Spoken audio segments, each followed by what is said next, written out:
about some of the research that's happening here at the Vancouver Aquarium, then come on over and join me at the Wild Coast. There are two different options for where to view the action. You can stay outdoors in the sunshine for a view from above, or you can visit the underwater viewing gallery. That underwater viewing gallery can be reached through the stairs at the opposite side of the habitat, all the way at the end of the Orange Bridge. You can also go through the doors to my left, go down the elevator and down the ramp if you would like an underwater view. There you can get a unique perspective of the action while still hearing all of the information. If you're staying outdoors though for a view from above, there are a few important safety announcements. First, I'd like to ask that everyone be very careful to keep everything and everyone securely behind the railings. That means please do not set any water bottles, maps, small children, or anything else onto the railings. We don't want anything to accidentally fall into our open habitats. If you do see anything going into our habitats, please alert a member of staff in red or a volunteer in blue right away so we can then get it out. If we're all very careful to make sure everyone is keeping everything securely on their side of the railing, then we are all helping to keep these animals safe and healthy. Also, as we get started with our program, we may be joined by some birds. Now, the crows and the gulls that live here in Stanley Park are very bold. They are not shy at all about swooping in and stealing your food if given the opportunity. So if you have any food with you, hang on tight. Be on the lookout for those birds because we don't want to be feeding any of the wildlife that lives here in Stanley Park. And lastly, as the dolphins move around, there could be some splashing. I don't know if that's going to happen today, but if you're close to the water, it is a potential that a little bit of this cold, salty water could be coming your way. So you just want to be aware. We'll get started with the 2:15 training session in about 5 minutes' time. If you would like to see how with your support dolphins have a greater chance of survival because of the research programs happening here and how all of you can actually get involved in some of those, then stick around and we'll get started in just a few minutes. If you have any questions before the program, come find me by the gate to my right here. And if you have any questions after the program, I'll be stepping off microphone and wandering around, and I'd love to answer any questions you may have. See you in a few minutes.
Oh, there you are, honey. Okay, I saved your spot. Right here, then you can see out this little window right here. Yeah. Yeah, right here, honey. You can see out this little window when the show starts, okay? Oh, it's not, we haven't seen yet. What? Out in an area we haven't seen yet. Oh, fantastic. I'm going to stop at a good shop, too. Yep. I'll work on this perfect line direction.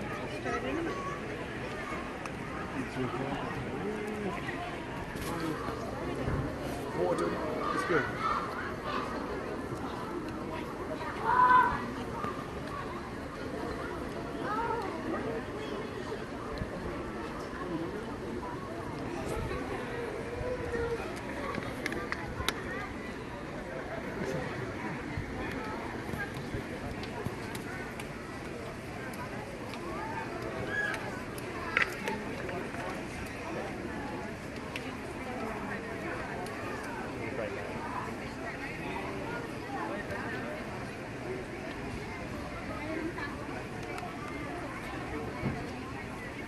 Couple more minutes, Mish, and it's going to start. And then, well, mine says 2:15 now. What? Mine says 2:15 now. 1 minute. Mommy wants to see this. Mommy wants, mommy gets. Daddy wants. That's what Misha wants. Everybody gets it.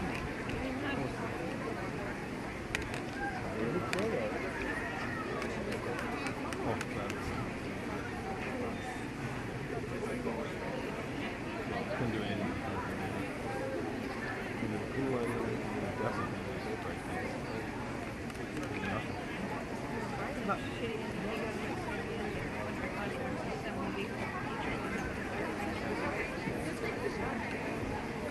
That's the only bonus.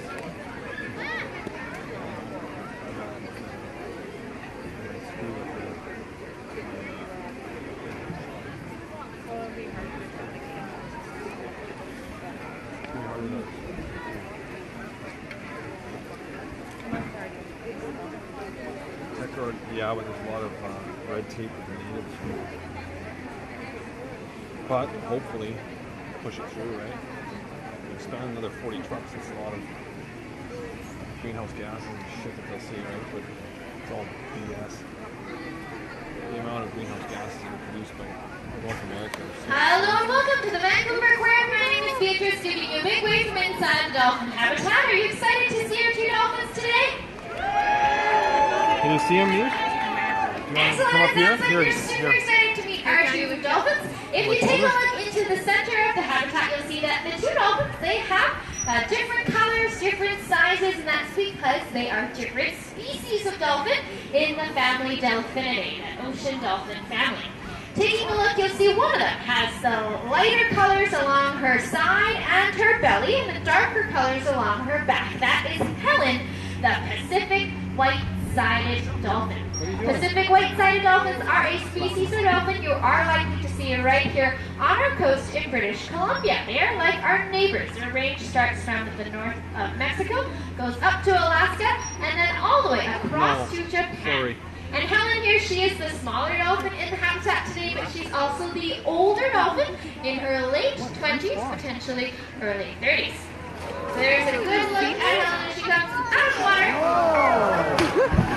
The Pacific white-sided dolphin. As well as Helen, we also have Chester, the false killer whale. He's the one in all gray giving away for those pectoral flippers. And although he's the larger dolphin in the habitat today, he's also the younger dolphin at just 3 years old. And false killer whale may sound like a funny sounding name for a species of dolphin, but in fact they are the third largest member of the dolphin family. Does anyone know what's the largest species of dolphin? You can shout it out if you know. Killer whale, that's right. And then we have pilot whales and then false killer whales like Chester.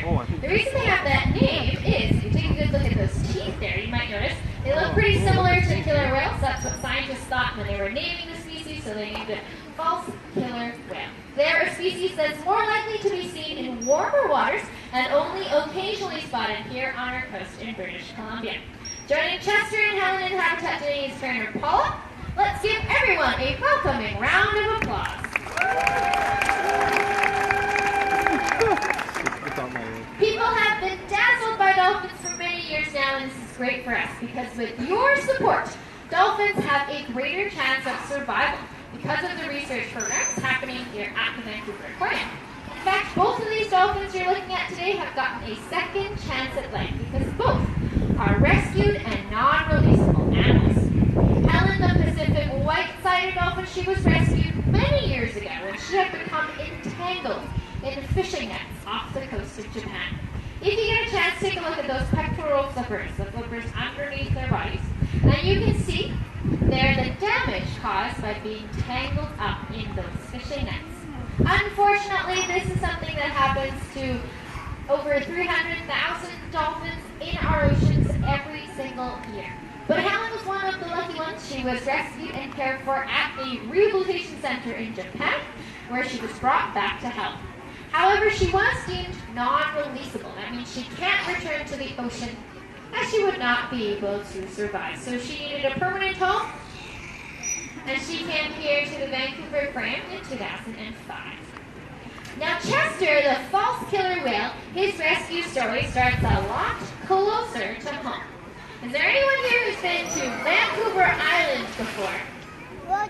Yes, hands going up. Well, if you know the area, you may know of a beach called Chesterman Beach. At Chesterman Beach, about 3 years ago, is where people found stranded on that beach young Chester. At the time, he was only about 1 month old. He was injured from the stranding, and we don't know how such a young dolphin got separated from his family. He was in need of immediate medical attention, which our Marine Mammal Rescue Center was able to provide. At our Marine Mammal Rescue Center, Chester got 24-hour care. And now he's this healthy 3-year-old you see before you today, but he was deemed non-releasable by Fisheries and Oceans Canada because he lacks the life skills he would have learned from his mother to survive out in the ocean. Okay. Our Marine Mammal Rescue Center that cared for Chester has been caring for injured and orphaned animals for the past 50 years now.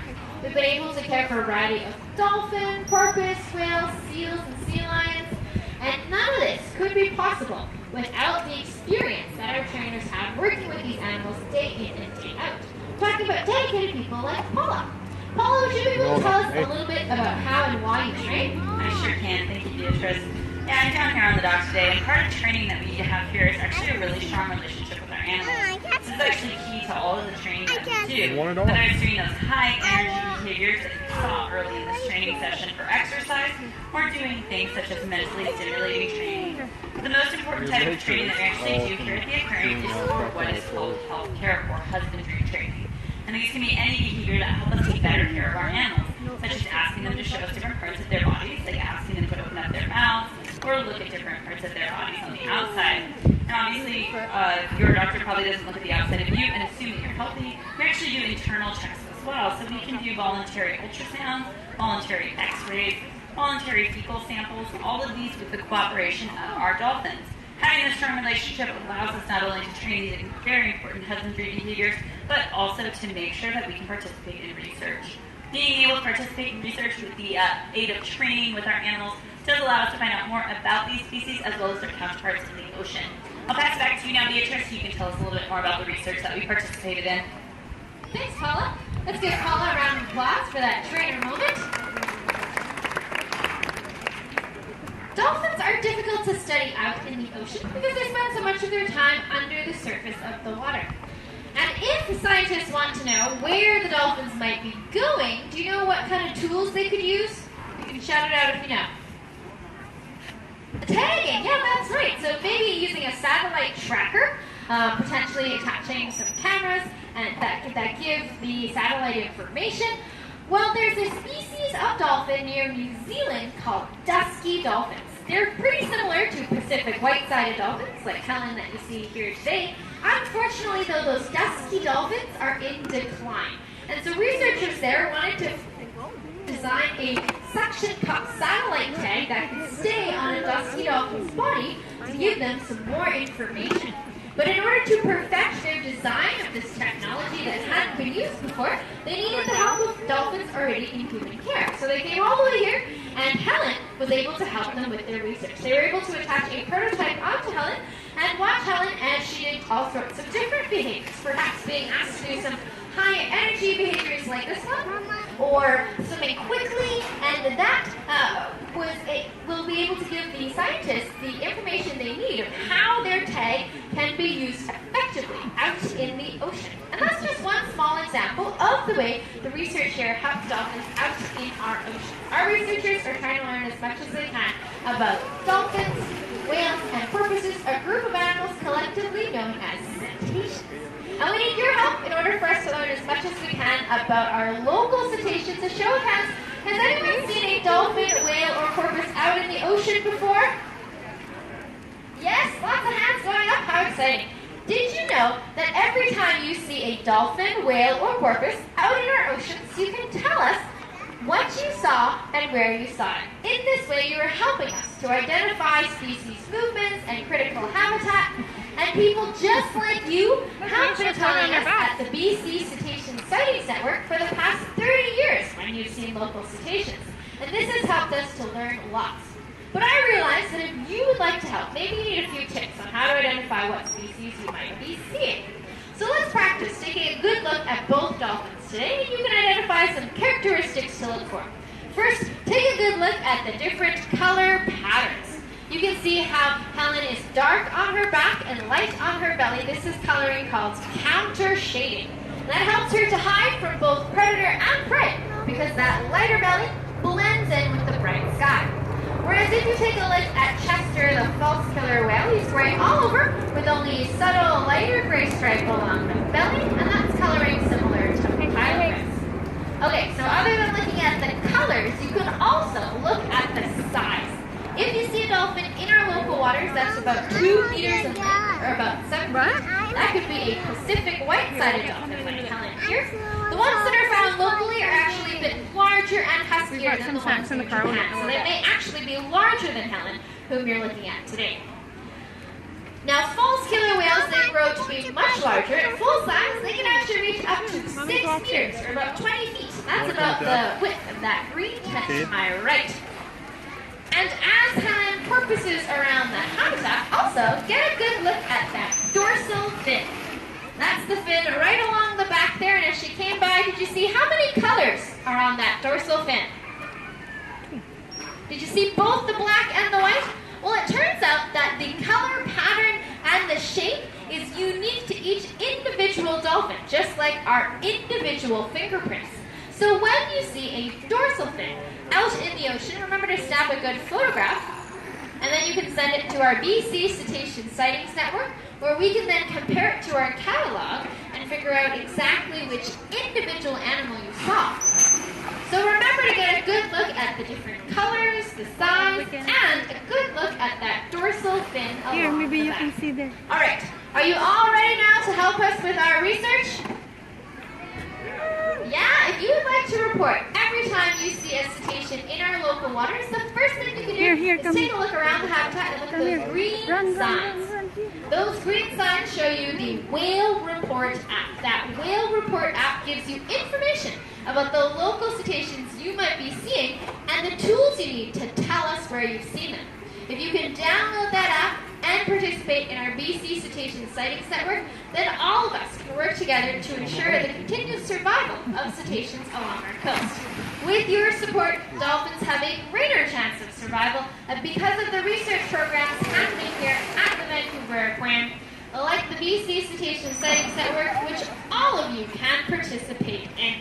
The Vancouver Aquarium and Oceanwise Initiative is a non-profit organization dedicated to the conservation of aquatic life, and we couldn't do it without your support. So on behalf of myself, the dolphins, and the trainers, thanks so much for being here today, and have a wonderful rest of your visit at the Vancouver Aquarium.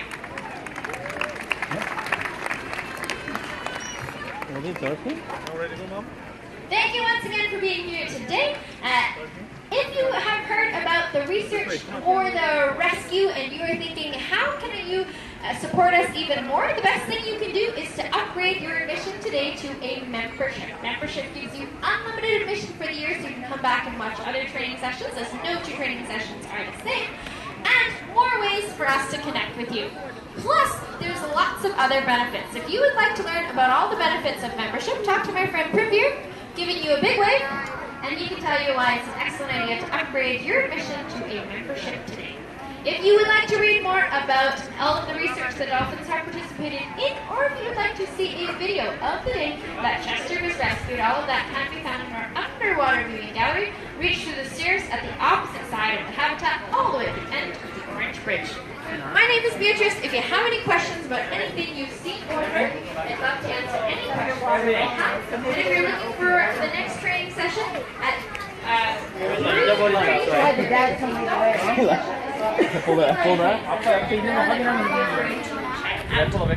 Thanks so much for being here today, and have a wonderful rest of your visit at the Vancouver Aquarium.